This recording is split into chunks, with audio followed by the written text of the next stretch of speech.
December 16ஆம் தேதி மார்கழி மாதம் ஆரம்பிக்குது. இந்த மார்கழி மாதத்தில் நீங்க செய்ய வேண்டிய ரொம்ப முக்கியமான ஒரு விஷயம் இருக்குங்க. மார்கழி மாசம் அதிகாலையில பிரம்ம முகூர்த்த நேரத்துல வீட்டு வாசல்ல 2 விளக்கு ஏத்தி வைங்க. மார்கழி மாசம் அப்படிங்கறது ரொம்ப ரொம்ப ஒரு சிறப்பான மாசம். மார்க சிரீஷம்னு சொல்லுவாங்க. மார்கன்னா வழி, சிரீஷம் அப்படின்னா மேலான அர்த்தமா.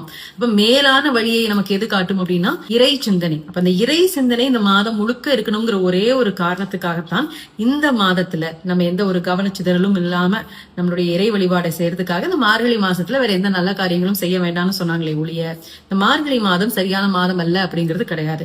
இன்ஃபேக்ட் இந்த மார்கழி மாதத்துக்குரிய சிறப்பை பகவத்கீதையில கண்ண பரமாத்மா சொல்லியிருக்காரு. மாதங்களில் நான் மார்கழியா இருக்கின்றேன் அப்படின்னு சொல்லிட்டு. அதனாலதான் இந்த மார்கழி மாதத்தை தேர்ந்தெடுத்து பாவை நோன்பிருந்தாள் ஆண்டாள். அப்படி நோன்பிருந்து கண்ணனோட ஐக்கியமானா. அப்படி நாம் விரும்புவதை வேண்டுவதை எல்லாம் தரக்கூடிய ஒரு மாதம் இந்த மார்கழி. காரணம் இது தேவர்களினுடைய அதிகாலை பொழுதாம். வேலை கிடைக்கிறது, கல்யாணம் நடக்கிறது, குழந்தை வரம் வேண்டி நீங்க வெயிட் பண்றீங்க அப்படின்னா அப்படி எதுவாக இருந்தாலும் நடத்தி வைக்கக்கூடிய ஒரு